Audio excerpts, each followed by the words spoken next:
네, 안녕하세요. 김상진입니다. 오늘은 세상을 절대 못 바꾸는 15분 시즌 3의 8번째 강의. 나는 왜 우울한가에 대한 속편입니다. 그리고 부제로는 우울증은 병이 아니다. 가짜 우울. 즉, 우울증에 대한 편견과 오해, 그리고 진실에 대한 내용입니다. 사실 이거는 제가 원고를 예전서부터 써왔는데 오늘 녹화하게 된 것은 오늘 아침에 자전거를 타고 출근하기 위해서 올림픽공원을 빠져나가는데 사람들이 웅성거리고 있더라고요. 그래서 이렇게 왔더니 다리에 50대 후반의 남성이 목을 매 숨져 있는 것을 제가 보게 됐습니다. 경찰관이 와서 조사를 하더군요. 자살의 거의 대부분의 원인은 우울증입니다. 저는 사실 그 장면을 보고 계속 자전거를 타고 출근하면서 그 사람은 정말 왜 죽었을까? 그냥 어떤 죽음에 대한 생각은 어떻게 보면 일시적인 건데 그 가족들의 슬픔이며 그분이 죽기 전에 가졌을 고통과 절망 이런 부분에 대한 생각들이 많이 들었습니다. 그래서 좀 더 미루고 녹화를 하려다가 오늘 녹화를 시작하게 됐습니다. 가짜 우울이란 책이 나온 적이 있습니다. 미국의 한 심리치료사가 지은 책 이름입니다. 그는 이 책에서 우울증은 병이 아니고 우울증이라는 병은 없다고 주장하고 있습니다. 우울증은 편의상 만들어낸 병에 지나지 않고 그저 극심한 슬픔일 뿐이라는 거죠. 저자는 이 책의 목표 중 하나는 사람들이 우울증이라는 단어를 자신의 사전에서 궁극적으로는 삶에서 몰아낼 수 있게 도와주기 위해서 쓰였다고 주장하고 있습니다. 즉 우울증이라는 병이나 질환, 장애는 없기 때문에 지금 당장이라도 훌훌 털어버릴 수 있다고 주장하고 있습니다. 자살률은 사실 우울증과 밀접한 연관이 있고 세계보건기구에 따르면은 세계 인구의 5%가 우울증을 앓고 있다고 합니다. 연간 100만 명에 이르는 자살자 가운데 절반 이상이 우울증을 경험한 것으로 되어 있습니다. 하지만 이 책의 저자는 많은 사람이 우울증에 시달리고 있다고 말하지만 정작 그 실체는 제대로 파악하지 못하고 있다고 주장하고 있습니다. 그러니까 가짜 우울에 빠져 있다는 겁니다. 저자는 원치 않는 골치 아픈 이 경험은 분명 실제로 있지만 그것을 정신장애라고 부르는 것은 이윤이 많이 남는 이름짓기 게임이라고 주장을 하고 있죠. 즉 불편하고 피하고 싶은 경험을 모두 병리적인 이상으로 만들어버렸다는 겁니다. 우울증은 허울만 있을 뿐이지 의학적 질병에 실체가 없다는 겁니다. 즉 현대사회는 모든 것을 의료라는 이름으로 포장해서 만들어진 것들이라는 거죠. 저자는 그래서 우울증은 없고 우리가 내면에서 느끼는 슬픔을 우울증이라고 명명하고 있고 이는 의사와 다국적 제약사가 서로 이익을 내기 위해서 만들어진 가상의 질병이라고 얘기를 하고 있습니다. 사실 이 주제를 다루려고 하는 이유는 제가 보던 환자 한 분이 심한 우울증을 앓고 있었습니다. 여러 달 치료를 했는데 간신히 이제 얼마 전서부터 우울증이 좋아지기 시작했습니다.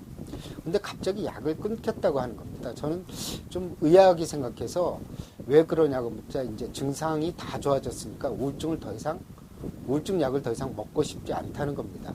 그래서 우울증이 이제 좋아졌으니까 앞으로 6개월에서 9개월을 꼭 유지하라고 제가 계속 먹도록 권유를 했는데 자신이 인터넷에서 찾아보니까 우울증은 가짜고 만들어진 병이라는 책도 있고 많은 인터넷 글에서 그렇게 주장하는 사람이 많다는 겁니다. 그래서 빨리 약을 끊고 그냥 약 없이 자신이 이겨내 보겠다고 얘기를 하는 겁니다. 결국 온갖 설득을 하고 언쟁을 벌였지만은 그 환자의 마음을 돌릴 수는 없었습니다. 사실 이 가짜 우울이란 책, 우울증은 없다라는 주제의 책이 있다는 것을 저는 알고 있었습니다. 그런데 그런 책들이 환자에게 영향을 주리라고 생각지는 못했는데 실제로 영향을 주고 있다는 것을 실감한 계기가 됐습니다. 이런 책에 대한 반론으로 가장 최근에 저는 본 두 분의 환자분을 소개해드리고 싶습니다. 두 분 모두 우울증이 심해서 자살을 결심하거나 한 분은 자살을 시도했습니다. 명확히 우울증은 뇌의 생물학적인 문제로 인해서, 즉 뇌 호르몬이라고 부르는 신경 전달 물질의 균형이 깨져서 생기는 질환입니다. 그래서 약물 치료를 시행하고 그 두 분 다 하루하루 정말 죽음에 대한 유혹이 심한데도 불구하고 조금만 시간을 갖자고 설득을 하고 너무 심했기 때문에 TMS라고 해서 Transcranial Magnetic Stimulation이라고 합니다. 그냥 자기장 치료를 같이 병행하게 되었습니다. 이 자기장 치료는 사실 전기 충격요법기 이후로 정신과에서 정신과 치료를 하기 위해서 만들어진 두 번째 기계입니다. 사실 정신과에서 기계로 병을 치료한다는 것은 참 드문 일이죠. 이 기계가 나온 지는 사실 26년이 되었고 26년 동안 특별히 부작용이 없고 지금은 뭐 신천 세브란스 병원이나 강남 성모병원 등에도 이 기계가 들어와 있습니다. 이 TMS는 사실 우울증도 우울증이지만은 심한 틱장애, 뭐 뚜렛장애, 발달장애, 강박증이나 심한 불안장애, 예를 들어서 이제 공황장애 같은 경우에도 효과가 있고요. 난치병이라고 여기는 이명에도 사실 효과가 있습니다. 이 기계에 대해서 잘 모르는 분들이 굉장히 많이 있습니다. 사실 이 TMS를 제가 들여올 때만 해도 주변의 사람들이 그건 수지타산이 맞지 않는 기계를 뭐하러 그 비싼 기계를 들여놓느냐는 얘기를 했는데 의사들은 좀 자존심이 있어요. 뭐냐면 나에게 온 환자는 어떻게 해든지 치료해 보고 싶은 욕구, 그 다음에 그런 욕망도 있고요. 또 하나는 내가 손댈 수 없는 환자들에 대한 그런 헬플리스한 느낌들, 그런 느낌들이 굉장히 힘들게 하거든요. 그래서 이것에 해당되는 환자분들은 많지 않지만 저는 이 TMS를 통해서 많은 분들에게 그래도 도움을 주고 있다는 것에 어떤 면에서는 굉장히 잘 결정한 잘 선택을 했다고 생각이 됩니다. 예전에 어떻게 우리 병원에 TMS가 있다는 것을 알고 임산부가 찾아온 적이 있어요. 임산부 우울증의 경우에 있어서는 약물을 전혀 쓸 수가 없거든요. 그런데 TMS를 통해서 우울증이 치료가 된 경우가 있습니다. 이렇게 약물을 쓰지 못하거나 약물 반응이 없는 우울증이나 이런 경우에 있어서 특히 쓸 수가 있죠. 자, 이 두 분 모두 세상에 대한 미련은 없었고 단지 부모님 때문에 아니면 어린 자식 때문에 자살을 미루고 있었을 뿐입니다. 이렇게 약물 치료를 하고 자기장 치료를 통해서 뇌에 우울증의 핵심이 되는 변연계에 자극을 줌으로써 이 두 분이 조금씩 좋아지고 3, 4주가 지나서는 이제는 살만하다는 얘기를 했습니다. 두 분이 이제 자신에게 시간을 준 거죠. 그래서 그 힘든 정말 지옥 같은 몇 주를 버티신 그분들의 용기에 사실은 경의를 표하고 싶습니다. 이렇게 분명히 뇌 세로토닌을 항진시키는 우울증과 뇌 전두엽에 자기장을 쐬서 변연계에 영향을 주게 되는 이런 생물학적인 변동에 의해서 우울증이 좋아진다는 명확한 증거가 있음에도 불구하고 이런 책이 요즘에도 나오고 있다는 것, 그리고 그것을 믿고 있다는 사실, 이런 것들이 저는 굉장히 좀 화가 나게 만듭니다. 사실 이런 자료를 보고 이 심한 우울증을 갖다가 치료를 포기한다든지 아니면은 치료를 하다 중단한다든지 이런 분들이 생기게 된다면은 그분 자신이 불행해질 수도 있을 뿐더러 만약에 사고라도 난다면 남아있는 가족들의 심정은 어떨까요?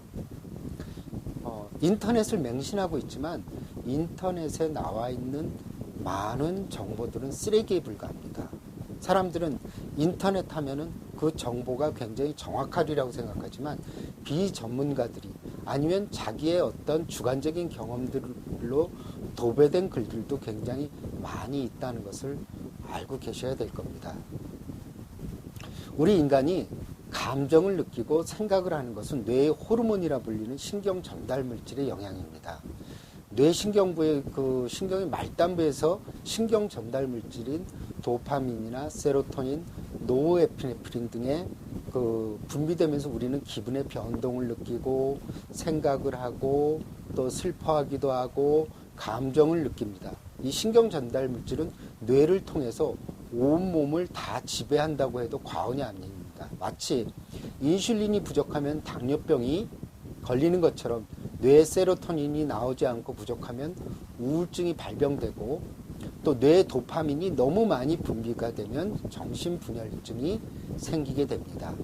이에 대한 간접적인 증거로는 뇌 도파민을 차단하는 약물을 쓰게 되면 정신분열증에서 보이는 환청이나 환시, 피해망상 이런 부분들이 많이 좋아진다는 거고 또 정신분열증 환자의 약물 치료를 잘하는 경우에 있어서 60에서 70%는 사회생활을 할 뿐더러 직장생활을 하는 분들도 저는 많이 봤습니다. 그래서 정신분열증을 가지고 있는 선생님도 있고 공무원도 있고 또 제가 치료했던 가수도 있었습니다.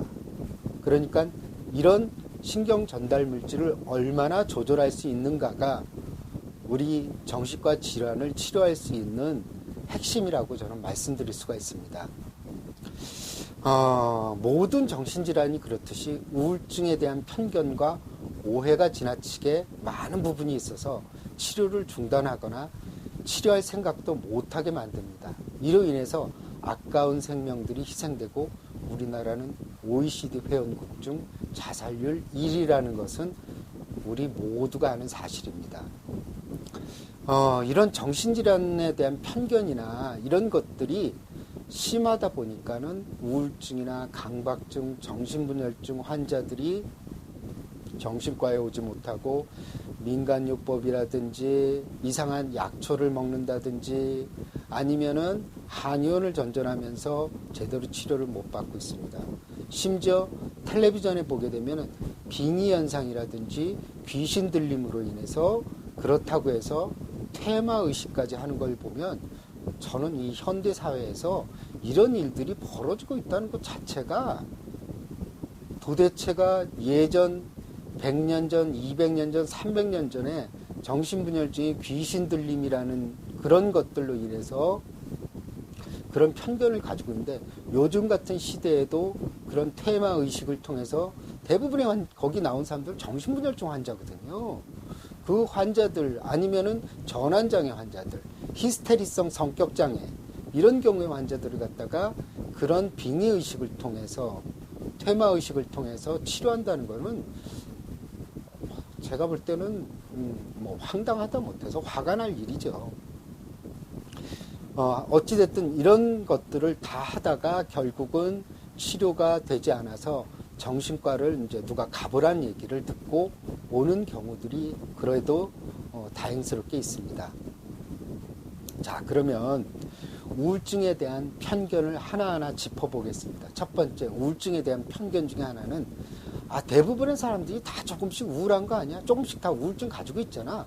그냥 술 한잔 하거나 여행 한번 갔다 오면 다 좋아지고 아니면 사람들 좀 만나거나 수다를 떨면은 좋아지지. 그리고 정신 똑바로 차리고 마음만 먹으면 이런 것들 다 해결될 수 있다고 생각을 합니다. 즉 우울증은 질병이 아니고 치료할 필요가 없다고 생각하는 겁니다. 물론 이건 우울증에 대한 가장 흔한 편견이고 잘못된 생각입니다. 우리는 인생을 살아가면서 물론 기분이 좋을 때도 있고 또한 우울할 때도 있습니다. 이렇게 감정의 기복이 있는 것은 자연스러운 현상입니다. 또 실직을 당한다든지 실연을 당한다든지 집안에 우환이 있으면 슬픈 감정이 드는 것은 너무나 당연합니다. 그런데 이런 감정까지 일반인들은 그냥 이걸 우울증이라고 생각하거든요. 그러니까 이런 슬픈 감정들은 조금 지나면 없어져요. 그러니까 우울증은 그냥 내버려 두면 좋아지는 병이구나. 이렇게 포괄적으로 슬픈 감정까지 다 우울증이라고 생각을 합니다. 하지만 우울증은 우리가 일상적으로 그렇게 생각하는 그런 정도가 아닙니다. 우울증은 전혀 희망이 보이지가 않고 아무것도 할 수가 없고 그냥 인생에 어떤 덫에 걸려서 도저히 헤어나지 못할 것 같은 느낌. 그게 바로 우울증입니다.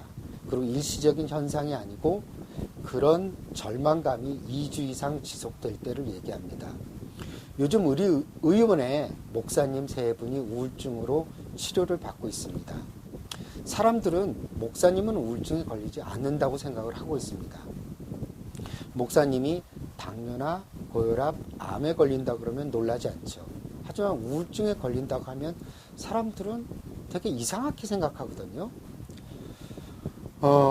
같은 생물학적인, 우울증도 생물학적인 질병인데 왜 목사님이라고 해서 피해가지 않는다고 생각하십니까? 예외는 없습니다. 여담으로 목사님들 참 스트레스 많습니다. 사실 종교 집단에는 성격 장애가 있는 사람들이 숨어 있기가 굉장히 좋습니다. 왜냐하면 좋은 사람들이 모여 있거든요. 그 사람들을 이용하고 또 그 사람들을 갖다가 자기 마음대로 이용해 먹으려고 하는 사람들이 숨어 들어가죠. 그거는 불교에도 마찬가지죠. 지난번에도 보십시오. 건달같이 양아치 같은 사람들이 불교 집단에 승려라고 모여서 술 마시고 도박하고 또 명색이 주지라고 하는 사람이 룸사롱을 출입합니다. 참 우리나라 불교는 관대하기도 하죠.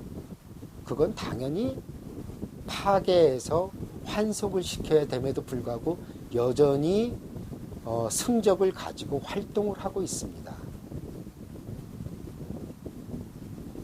그거에 대해서 저는 할 말이 없습니다. 어찌됐든 그 종교 집단에 숨어든 성격장애가 있는 사람들은 착한 사람들을 이용해서 서로 간에 집단 사이에 분쟁을 만들고 목사님을 괴롭히고 목사님에 대한 오해를 만들게 하고 목사님을 험담하고 심지어 교회를 갖다가 갈라놓고 좋은 목사님을 자기가 마음에 들지 않는다고 쫓아내기까지 합니다.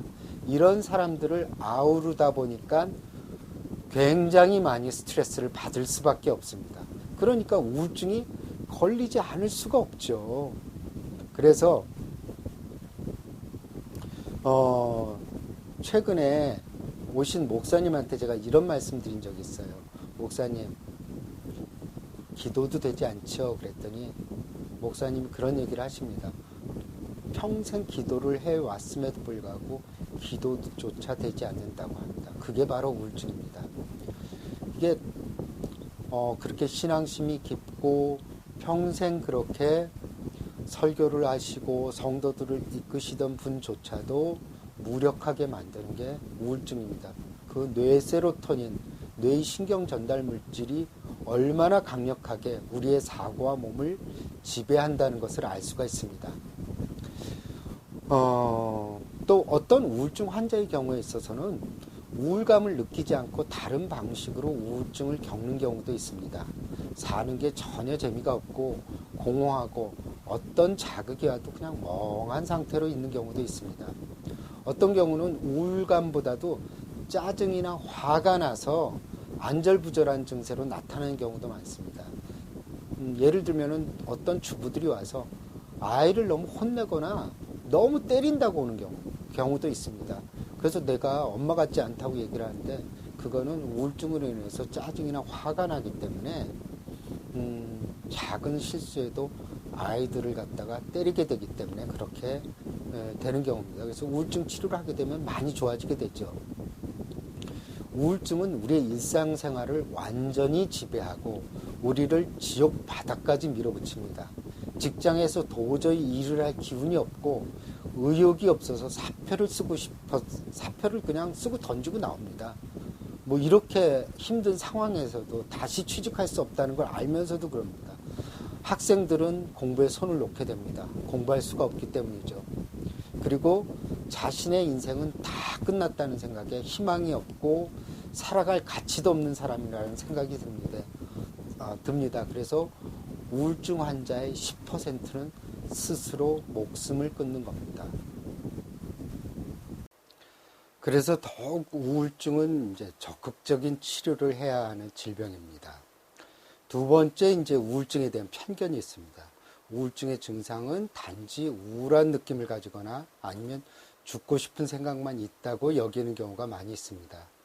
우울증이란 말에서 그저 우울증은 우울하거나 죽고 싶은 증세만 있다고 단순히 생각하는 겁니다. 하지만 우울증은 우리 신체의 모든 것을 다 지배합니다. 우리가 생각지도 못했던 증세를 만들어내기 때문에 처음에 우울증에 걸렸을 때 우울증이 아니라 다른 질환에 걸린 것 아닌가 하는 착각을 들게 만들기도 합니다. 우울증의 대표적인 증세를 살펴보겠습니다. 이 증세들을 보면 우울증이 온 전신에 다 영향을 주고 있다는 것을 알 수가 있습니다. 첫째는 우울증은 식욕의 변화가 오게 됩니다. 그래서 입맛이 떨어지는 경우가 있어서 체중이 줄어드는 경우도 있지만은 도리어 체중이 느는 분이 훨씬 더 많습니다. 우울증 하면 뭐 피골이 상접해진다고 생각하는 사람들이 많은데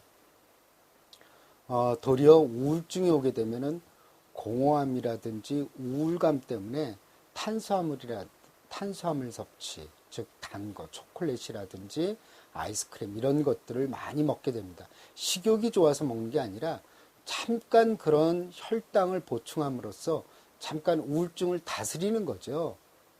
그리고 그런 공허감을 먹는 것으로 채우게 되기 때문에 체중이 늘게 되기 때문에 우울증의 진단 기준으로 자기 체중의 5%가 늘거나 아니면 줄었을 때 그때도 우울증의 진단 기준 중에 하나입니다. 특히 여성분들은 뭐가 문제냐면은 체중이 많이 늘게 되면은 자신의 그 바디 이미지, 신체 이미지가 굉장히 손상되거든요. 그러니까 자신의 살찐 모습을 보고 나서 더 우울해지고 더 사람을 만나지 않게 되고 그래서 더 우울증이 깊어진다는 겁니다. 둘째로 이제 우울증은 수면에도 변화가 오게 되는데요. 불면증이 심해지는 경우가 제일 많이 있습니다.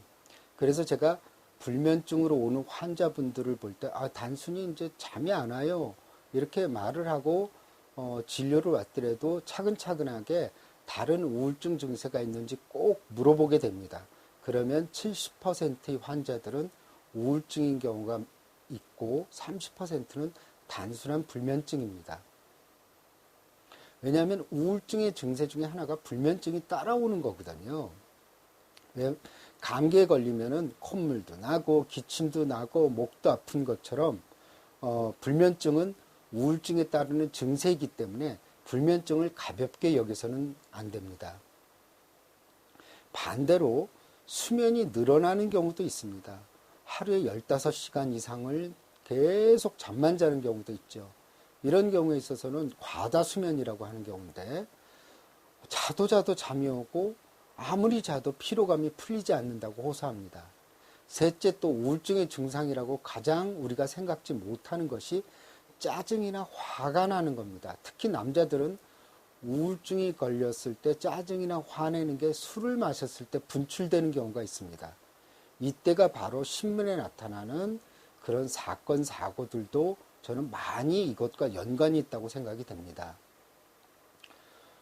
그래서 이제 술을 마시게 되면은 그 분노감이 더 폭발해서 남들과 싸움을 하거나 시비를 붙는 경우들도 있고요. 특히 배우자에게 폭력이라든지 언어 폭력을 하는 경우도 많이 생기게 됩니다. 또 청소년들의 경우에 있어서 짜증이나 화는 이루 말할 수가 없어요. 부모님들이 말을 붙일 수가 없다고 그럽니다. 뭐 조금이라도 말을 하면 화를 내고 짜증을 하고 자기 방에서 나가라고 합니다. 그래서 얘가 왜 이렇게 달라졌나? 분명히 사춘기는 지난 것 같은데 다시 사춘기가 돌아온 건가? 이렇게 생각하는 경우도 많이 있습니다. 그러니까 이렇게 이제 청소년들이 우울증에 걸리게 되면은 상전도 이런 상전이 없습니다. 그래서 무자식 상팔자가 생각나는 대목이죠. 네 번째 우울증의 증상은 자신의 에너지가 모두 떨어진 느낌입니다. 하루 종일 피곤합니다. 그래서 직장에 나가서도 어떻게 표현하냐면 억지로 몸을 쥐어 짜가면서 일을 한다고 합니다. 그만둘 수는 없으니까요. 아침에 눈을 뜨면 오늘 하루는 또 어떻게 보내나, 직장에 나가기가 싫고 그냥 하루 종일 누워만 있고 싶습니다. 그리고 몸은 물 먹은 솜처럼 무겁기만 하고 그저 아무것도 안 하고 싶을 뿐입니다. 그래서 이때 몸에 이상이 있는 거 아닌가 해서 보약을 몇 제 지어 먹어도 효과가 없습니다. 또 건강검진을 받아도 아무 이상이 없다는 소리를 듣습니다. 도대체 뭐가 문제인지 모릅니다. 그리고 다섯 번째 우울증의 증세 중에 하나가 자존감의 저하입니다. 그동안 잘 지내던 사람이, 그동안 가장으로서, 아내로서 너무나 잘 지내던 사람이 우울증에 걸리게 되면 이 세상에서 제일 못난 가장인 것 같고, 내가 제일 못한 아내인 것만 같고, 어머니인 것만 같습니다. 그래서 여기서 생각이 또 비약이 되게 되면은 내가 없으면 우리 자식들이 더 잘 될 것 같은 생각이 들어서 주부들의 경우에 자살을 하는 그런 비극적인 사태도 일어나게 됩니다. 그리고 우울증의 또 특이한 증세로는 다발성 통증이라고 그래서 여기저기 아픈 경우가 많습니다. 두통이 심해지는 경우가 많고 위통도 오게 됩니다. 그리고 온몸이 얻어맞은 것처럼 아프다고 하기도 하고, 또 주부들의 경우에는 어깨가 심하게 눌리는 듯한 느낌이 든다고 합니다. 그래서 우울증 치료 후에 한 몇 주 있다가 환자들이 대부분 이런 얘기를 해요. 진짜 이상하게 정말 이 어깨 무거운 게 좋아졌다고 이렇게 표현을 합니다. 아무튼 이렇게 여기저기 아픈 증세가 있어서 여러 과를 전전하게 되지만 시원한 진단은 받지 못하고 이런저런 약을 지어 먹어도 효과가 나타나지 않는 경우가 많이 있습니다. 자, 세 번째 우울증에 대한 편견이 있습니다. 좋은 일이 있을 때는 우울증이 걸리지 않는다고 생각하는 겁니다. 그런데 이상하게도 자식의 결혼을 앞두거나 큰 집을 사서 이사를 하는 경우에 주부들이 우울증에 걸려서 오는 경우가 많이 있습니다. 우울증은 실직을 당하거나 이직을 하거나 또 이사를 그리고 나쁜 일이 생기는 경우에만 우울증이 온다고 생각하는데, 내 삶의 변화가 오는 것들은 다 우울증을 일으킬 수 있습니다. 이거는 좋은 일도 나쁜 일도 모두 해당이 됩니다. 내 삶을 변화시킨 사건들, 실직, 이직, 이사, 결혼, 승진, 출산 모두 새로운 환경에 적응해야만 합니다. 예를 들어서 정년퇴직을 하고 이제 일에서 벗어나서 살만하다 하는 분들이 우울증에 걸린 경우가 많이 있습니다. 또 그런 분들이 느닷없이 암에 걸려서 투병 생활을 하는 경우도 있습니다. 이것은 갑자기 늘어난 시간을 적응하지 못해서 생긴 겁니다. 갑자기 시간이 늘어나도 그 적응해야 됩니다. 그래서 사람들은 우울증 하게 되면은 갑자기 편해진다고 해서 우울증에 안 걸리는 게 아니라, 또 좋은 일이 있다고 해서 우울증에 안 걸리는 것이 아니라 생활의 변화 자체, 좋은 일, 나쁜 일 모두, 예를 들어서 승진을 하게 되면 월급도 오르고 또 지위도 올라서 좋긴 하지만 그만큼의 책임감을 느끼게 되고 더 일을 잘해야 되겠다는 강박관념이 스트레스를 일으키게 됩니다. 그래서 또 우울증에 걸리게 되는 거죠. 그래서 우울증은 여러 가지 생활의 인생의 변화들이 원인이 되는 거고, 또 다른 우울증의 원인을 보면 신체적인 질환이 걸렸을 때 우울증이 많이 오게 됩니다.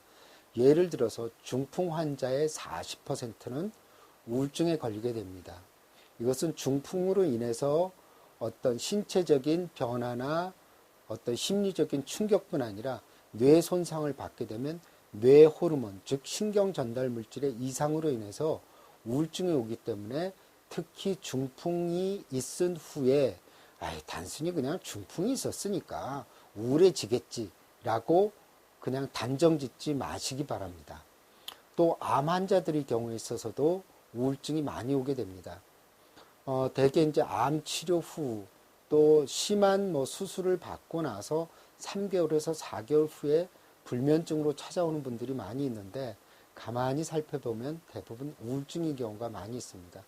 당연하죠. 청천벽력같이 내가 이제 앞으로 얼마 살 날이 남지 않았을 것 같다는 공포감, 또 수술이라든지 항암 치료라든지 방사선 치료라든지 이런 심한 치료를 받으면서 겪는 그런 스트레스들이 뇌에 세로토닌을 떨어뜨려서 우울증을 일으키게 됩니다.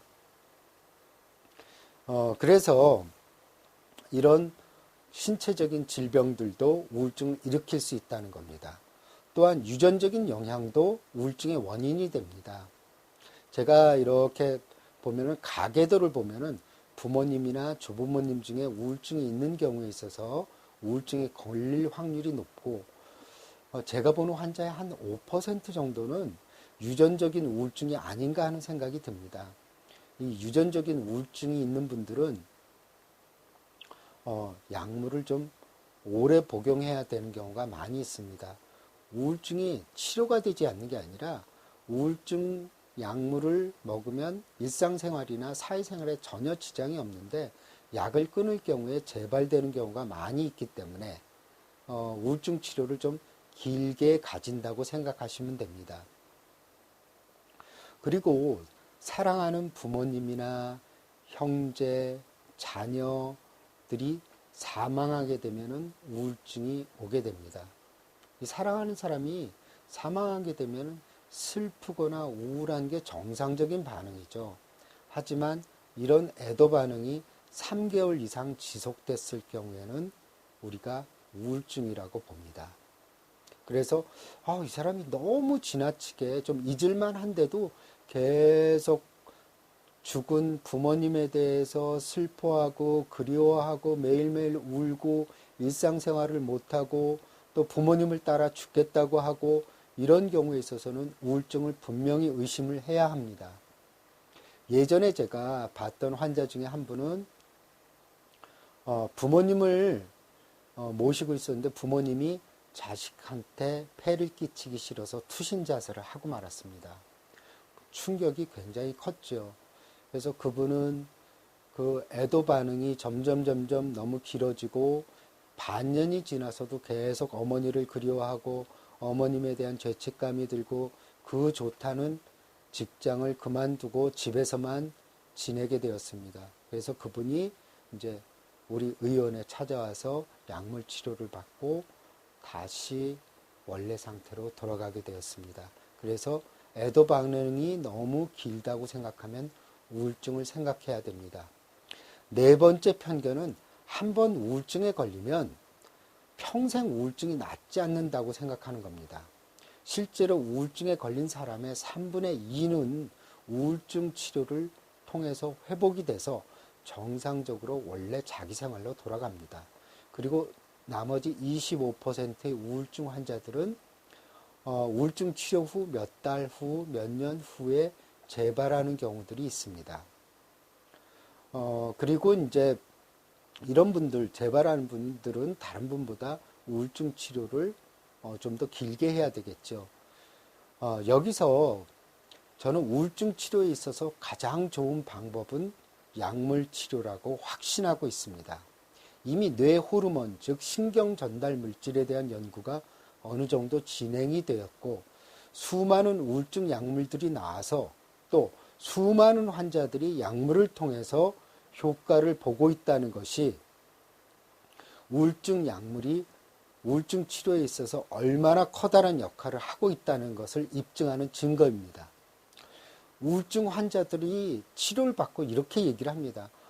정말 신기하다고 약을 몇 주 먹었는데 내가 다시 원래의 모습으로 돌아가고 활력이 생기고 다시 운동을 하게 되고 아이가 사랑스러워지고 그리고 그때 우울증이 있었을 때 괜히 사표를 던졌다고 이렇게 좋아질 줄 알았으면은 그냥 병가를 내서 치료를 받고 다시 회사에 나갈 수 있었는데, 그때 당시에는 다시는 돌아오지 못할 거라고 생각했는데 약물 치료를 통해서 이렇게 좋아졌다고 얘기를 합니다. 그래서 우울증 치료를 받은 환자들이 다른 우울증 환자를 소개하는 경우가 너무나 많이 있습니다. 자신들이 약물 치료를 통해서 회복이 됐기 때문이죠.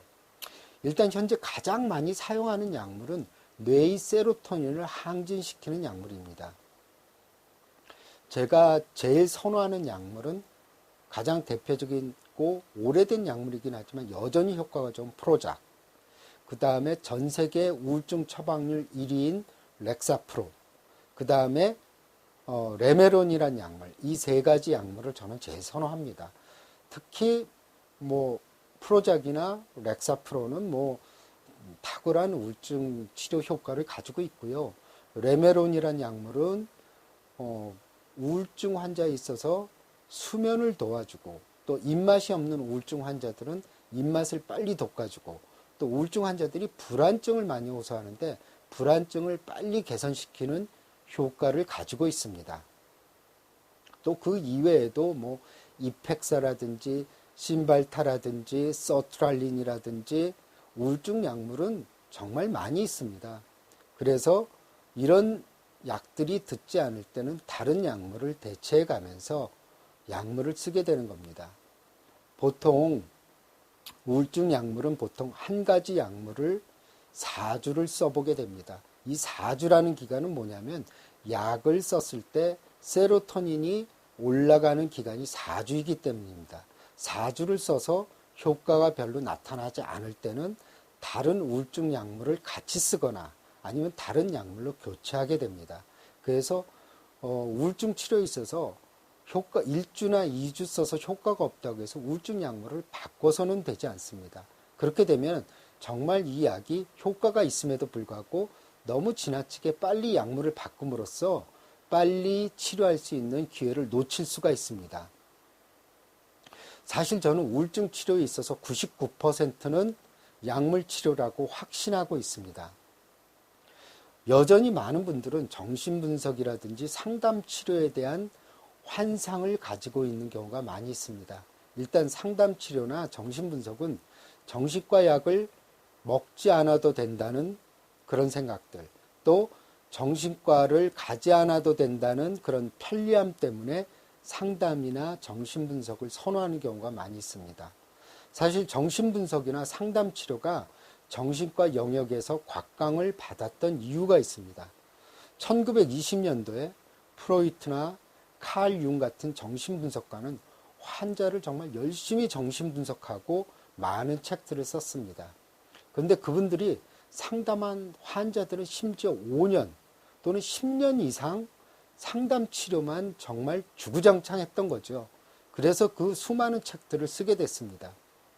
그런데 왜 그렇게 그분들이 상담이나 정신분석에 매달렸을까요? 이유는 한 가지예요. 정신과 약물이 없었기 때문이죠. 그 당시에는 정말 미개하고 야만적인 정신과 환자들에 대한 치료를 했습니다. 구토제를 먹이기도 하고 정신과 입원실에서 환자들을 찬물에 담궜다 뜨거운 물에 담궜다 하기도 하고 고문 비슷한 치료 방법을 쓰기도 했습니다. 5만 가지 치료 방법을 다 썼는데도 효과가 없었죠. 1949년에 처음으로 정신과 약물이 나오게 되었습니다. 이러면서 정신과 치료는 진짜 비약적인 발전을 하게 되었습니다. 그래서 상담 치료나 정신분석은 사실 퇴조의 길을 걷게 된 겁니다. 1949년도에 정신과 약물이 나오면서 그동안 정신과 환자들에게 할 수 있었던 방법은 입원 치료밖에 없었어요. 그냥 사회에서 격리시키는 거죠. 하지만 1949년도에 정신과 약물, 특히 정신분열증 약물이 제일 먼저 나왔는데 그 수많은 환자들이 정신과에서 입원하고 있던 환자들이 정신과 약물 치료를 통해서 퇴원을 하고 사회생활을 하게 된 겁니다. 그러니까 입원율이 확 줄어들게 되었죠. 이렇게 신경 전달 물질에 영향을 줄 수 있는 약물이 나오게 되면서 환자들의 삶의 질이 달라진 겁니다. 무조건 이상하면 격리시키고 우울하면 격리시키고 그 다음에 그 당시에 정신과 입원 환자의 평균 입원 기간은 20년에서 30년이었습니다. 그러니까는 한 번 들어가면 나올 수가 없었어요. 왜냐하면 내보낼 수가 없었거든요. 치료가 되지 않았기 때문입니다. 저 자신도 정신분석가가 되기 위해서 정신과 레지던트 때 2년 동안 일주일에 2번씩 다른 정신과 선생님한테 정신분석을 받았습니다. 정신분석가가 되려면 다른 정신과 의사에게 정신분석을 받아야 하기 때문입니다. 근데 2년간 제가 정신분석을 받아보니까 그렇게 내 문제가 썩 좋아졌다는 생각이 들지가 않더라고요. 차라리 40대 초반부터 시작한 명상이라든지 불교 공부가 도리어 더 많이 도움을 받았고 저는 더 행복해지는 법을 알게 되었습니다. 의사들도 우울증에 걸립니다. 가끔 제 의과대학 동창인 피부과니 이비인후과니 또 성형외과 의사들이 전화가 옵니다. 그러면 저는 길게 상담 안 합니다. 분명히 우울증 좋아지니까 약물 치료 열심히 하라고 얘기할 뿐입니다. 그리고 우울증은 좋아진다는 확신을 주죠. 그렇게 해서 약을 처방전을 보냅니다. 그럼 한 달 후에 많이 좋아졌다고 그러거든요. 그러면 절대로 좋아졌다고 약을 끊지 말고 교과서대로 6개월에서 9개월을 꼭 유지하라고 또 처방전을 발행해 주면 그 친구들 모두 다 지금 병원에서 돈 많이 벌고 있습니다. 하지만 이렇게 제가 치료를 해주고 잘 지냄에도 불구하고 술 한잔 사는 사람이 없습니다. 어찌됐든 그래서 안타까운 거는 우울증 환자 중에서 정신과 약물을 꺼리는 경우가 있습니다. 그래서 무슨 정신 심리 상담소니 또는 뭐 그런 데서 상담 치료를 받고 있는데 주의하셔야 될 점은 심리 상담가의 퀄리티는 천차만별이라는 겁니다. 겨우 6개월에서 1년 그 트레이닝을 받고 하는 사람들은 그거는 정말 심리 상담이나 상담할 수 있는 자격이 없는 사람들이에요. 왜냐하면 제대로 된 교육을 받지 않았기 때문이죠. 제대로 된 심리 상담가들은 심리학과나 심리학 대학원을 졸업하고 병원에서 심리학과 인턴 레지던트를 마치고 심리 상담 전문가 과정을 거치면서 자기도 상담 분석을 받고 슈퍼바이저를 통해서 임상심리 전문가가 된 경우에 있어서는 신뢰할 만할 수 있다고 저는 생각이 됩니다. 하지만 당장 우울증에 걸려서 생물학적인 뇌의 문제가 생긴 건데 상담 분석이나 정신 분석은 당장은 도움이 되지 않습니다. 일단 약물 치료를 분명히 해야 됩니다. 그래서 빨리 회복을 하고 6개월에서 9개월 치료를 받고 내 문제를 더 많이 알고 싶고 우리 부부의 갈등을 해결하고 싶다든지 자식과의 갈등을 해결해 보고 싶은 사람들은 그때 상담 분석이라든지 상담 치료를 해도 늦지 않습니다. 또 우울증에 대해서 잘못 알고 있는 거는 우울증이 의지력이나 정신력의 부족이라고 생각해서 남편들이 아내를 타박하고 또 구박하기도 합니다. 또 우울증이 여행을 떠난다든지 사람을 많이 만나면 좋아진다는 편견을 가지고 있어요. 그래서 우울증 환자들은 집에서 쉬고 싶거든요. 근데 여행 가거나 사람 만나서 좋아지는 거는 우울증 아니에요. 그냥 약간 기분이 다운된 상태입니다.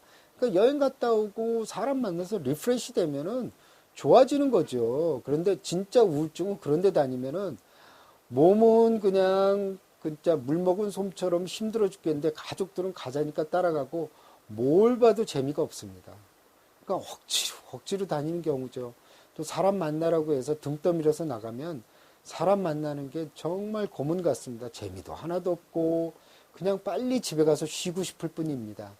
그러니까 우울증은 본인이 원하는 대로 내버려 두십시오. 저는 그래서 우울증 환자분들한테 뭐라고 얘기하냐면 그냥 일주일에 두세 번 30분 정도 산책이나 하고 들어오세요. 그 다음에 주무시고 싶으면 주무시고 쉬고 싶으면 쉬시고 그렇게 편하게 지내시다 보면은 좋아집니다. 그럼 환자들은 자기 치유 능력이 있어요. 좋아지면 2주 후에는 이제 조금 나가고 싶어집니다. 4주 후에는 이제 좀 사람 만나고 싶어집니다. 6주 후에는 제가 헬스클럽 끊게 됐습니다. 8주 후에는 저 이제 직장 나갈 수 있을 것 같아요. 이렇게 표현합니다. 저는 아무 얘기도 하지 않아요.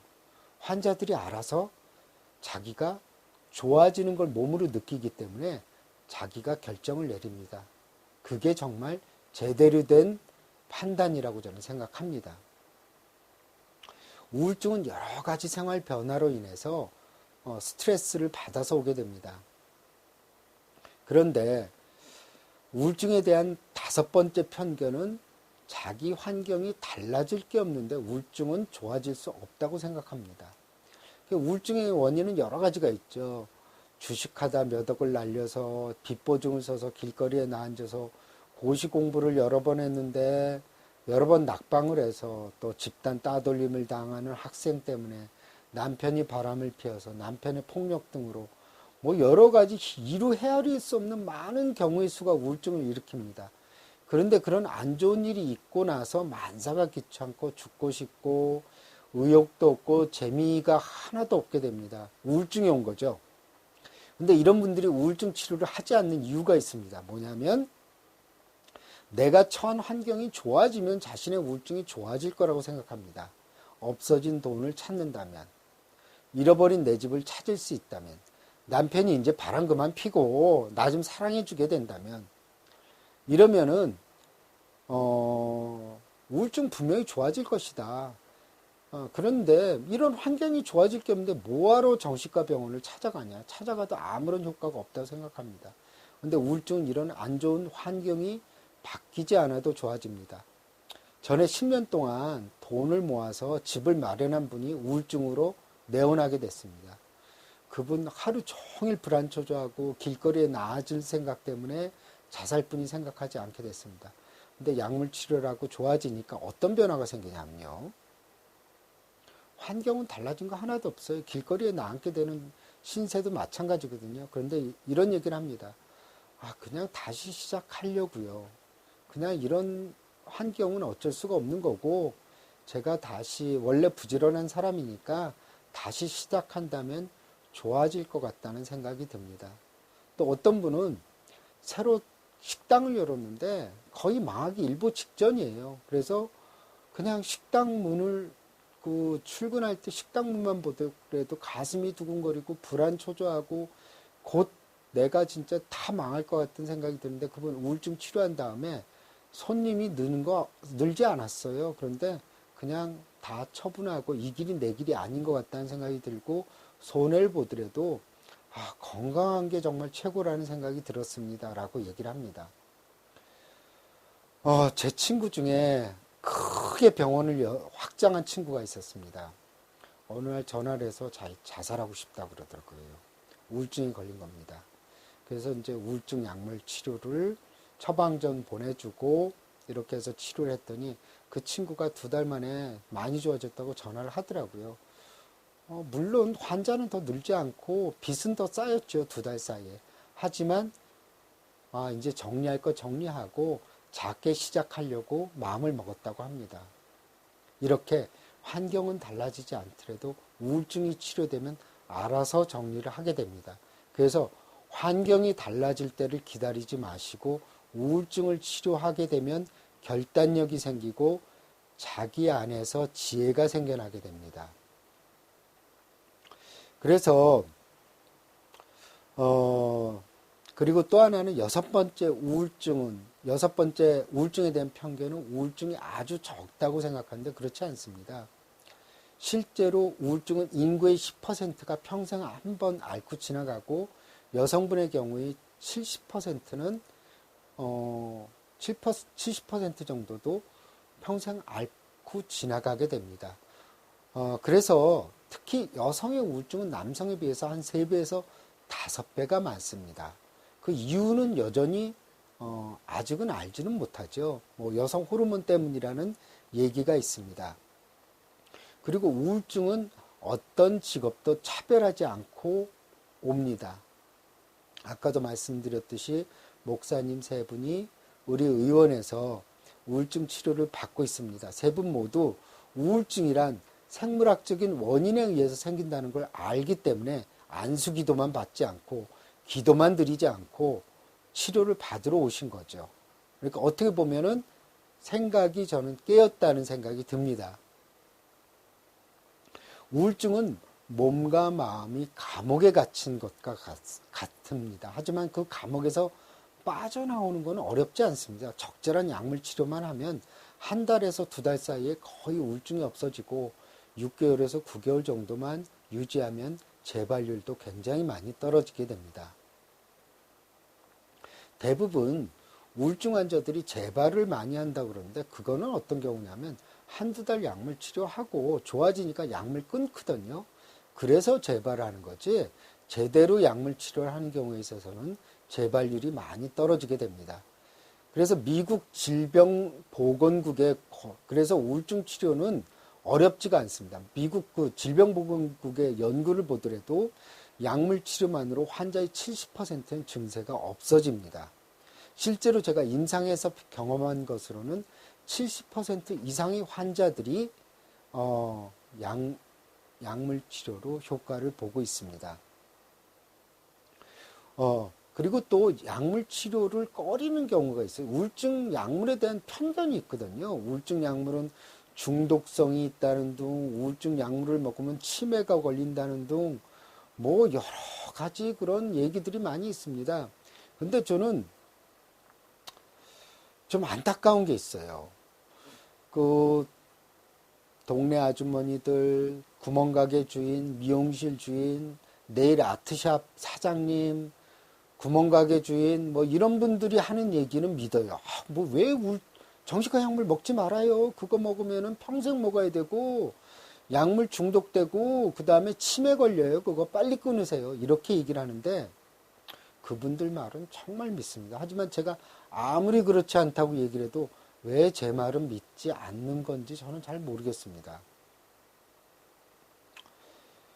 그래서 이렇게 함부로 얘기하면 안 됩니다. 자기가 알고 있지 않은 사실을 어디서 주워 들은 얘기를 하게 되면 불교에서는 그것을 입으로 짓는 죄라 그렇거든요. 그렇게 해서 다른 분들이 그런 약물 치료를 중단해서 문제가 생기거나 불행해진다면 그런 얘기를 한 사람은 큰 죄를 짓는 거예요, 사실은. 그러니까 모르는 거는 자기가 경험하지 않은 거는 얘기해서는 안 됩니다. 그리고 자기의 주관적인 판단을 인터넷에 올려서 어쩌니 저쩌니 얘기를 하는 것도 얼마나 많은 사람들을 희생시킬 수 있는지 정말 무책임한 행동이라고 저는 생각이 듭니다. 우울증 환자의 10%는 자살로 생을 마감하게 되는 거거든요. 그것에 자기가 한 말 때문에 나도 모르게 가해자가 되는 것이죠. 그래서 본인이나 아니면 아내나 친구, 자식이 웃음이 없어지고 짜증이나 화를 많이 내고 만사가 귀찮다고 하고 사는 게 재미없다고 하고 울지 않아도 될 때면 계속 울컥울컥 하면서 운다든지 또 자신만 가족들이 따돌린다고 생각이 들고 몸이 여기저기 아픈데도 불구하고 건강검진을 받아도 아무 이상이 없고 이런 증세가 생긴다면 우울증 치료를 꼭 권해드리기 바랍니다. 우울증은 생물학적인 질병이지 의지력 박약이나 정신력이 약해서 생기는 건 절대 아닙니다. 저는 우울증이라고 진단을 받는 것에 대한 편견을 버렸으면 좋겠습니다. 그 우울증 진단을 받으면 두 가지 부류가 있어요. 아무 생각 없이 오셔서 약물 치료 받으시고 그런 분이 있는가 하면 우울증 치료를 받을 때 동네 사람이라도 만나면 어떻게 하는지 그래서 진짜 조심조심 와서 살펴보고 그 다음에 자기가 우울증이 생긴 것에 대해서 자책하고 비난하고 이런 당뇨나 고혈압 생겼다고 해서 자기 자책하지 않잖아요. 똑같은 생물학적인 질병인데 그런 생각을 가질 필요가 없다는 거죠. 그래서 제가 전에 치료했던 목사님 사모님 같은 경우 있습니다. 그분이요, 우울증 치료하고 나서 지금 자기 교회 성도들한테 이 우울증 기미만 보이면은, 아, 나 우울증 약 먹고 다 좋아졌습니다. 이거 우울증 약물 치료 받으세요. 그래서 저희 의원에 소개하는 분이 있습니다. 그분은 자기가 우울증이라는 거 신도들한테 떳떳하게 얘기를 합니다. 이런 분들도 있어요. 그런데 편견을 가지지 않는 분들이 확실히 더 빨리 좋아지더라고요. 그분은 그런 것들을 창피해하지 않아요. 그리고 창피해할 이유도 없는 거고 그냥 질병에 걸렸을 뿐입니다. 그리고 또한 남들은 나에 대해서 별 관심도 없어요. 그리고 남이 내가 우울증이라고 편견을 가지고 있으면 어떻습니까? 뭐 내가 다른 사람들 다 나에 대해서 편견 가진다고 해서 다 설득하고 다닐 필요는 없는 거거든요. 그러니까 그런 거에 대해서 자기 자신만은 그런 편견에 굴해서는 안 된다는 생각이 듭니다.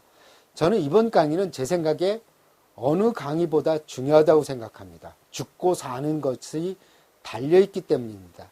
그리고 이 강의를 먼저 보신 분은 예전에 제가 올렸던 시즌 1의 7번째 강의, 나는 왜 우울한가? 그게 이제 전편이 되겠죠. 그것을 시청하시면 더 도움이 될 겁니다. 여러분, 우울증에 걸려서 자살을 생각하든 아니면 사회적인 실패라든지 어떤 안 좋은 일로 인해서 자살을 생각하시는 분들이 있습니다. 전에 제가 이런 주제로 강의를 올린 적이 있죠. 제발 죽지 말고 같이 삽시다. 연예인들 토크쇼 나와서 이런 얘기 합니다. 도박으로, 사업으로 몇 억씩 이렇게 빚을 지고 사람들의 어떤 멸시를 받고 편견을 받고 그때는 자살을 결심했다고 합니다. 하지만 지금은 토크쇼에 나와서 웃으면서 얘기합니다. 여러분, 생각은 잔인하고 또 가학적으로 우리를 괴롭힙니다. 그리고 또 생각은 뭐냐면 내게 아닙니다.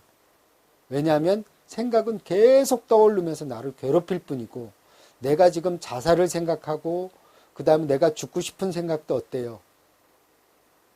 일시적인 겁니다. 며칠 지나고 한 달 지나고 2달 지나면 그때 정말 죽었으면 어떻게 했을까? 내가 이런 세상을 보지 않았으면 어떻게 했을까? 내가 그 당시 죽었으면 우리 애들은 어떻게 했을까? 이렇게 생각이 달라질 겁니다. 제가 항상 예를 들죠. 반대로 정말 내가 이 여자 없으면 도저히 살 수 없을 것 같아서 결혼했는데 어때요? 1, 2년 지나니까. 난 이 여자 때문에 정말 죽을 것 같아. 이렇게 생각이 달라지는 게 사람의 생각입니다. 마찬가지로 우리가 죽고자 하는 생각들, 이런 생각들은 우리 생각이 가지고 있는 장난을 치는 것에 불과합니다. 우리 생각들은 원숭이가 이 나무에서 뛰고 저 나무에서 뛰고 이런 원숭이처럼 왔다리 갔다리 하면서 내 생각을 쥐어잡고 흔들 뿐입니다. 그래서 내가 죽고 싶은 생각이 들 때는 꼭 이렇게 생각하십시오. 내 생각이 또 나를 가지고 장난치고 있구나. 또 내 생각이 나를 천당과 지옥을 오고 가게 만들구나. 그렇게 한 발짝 물러서서 생각하시기 바랍니다. 분명히 그 위기를 비켜나가면은 내가 왜 죽고 싶은 생각이 들었는지 사람들은 그거를 옛날 일로 정말 그때 죽었으면 어떻게 할 뻔했을까 그런 생각이 분명 들을 겁니다. 여러분, 저는 오늘 아침에 그 자살했던 분을 보면서 정말 안타까운 마음이 들었고, 그분들 가족들이 생각했을 불행과 슬픔, 그리고 그것을 결행하기까지 얼마나 힘들고 얼마나 고통스러웠을까 하는 생각이 들었습니다. 하지만 그 생각들이 단순히 그냥 일어나고 사라지는 건데, 모든 것은 영원하지 않고 쓰러지고 사라지지 않습니까? 생각도 영원하지 않아요. 그냥 그 자살하고 싶은 마음은 조금 지나면, 시간이 지나면 또 없어집니다. 자기에게 시간을 주시기 바랍니다. 그러면 오늘 강의는 마치겠습니다.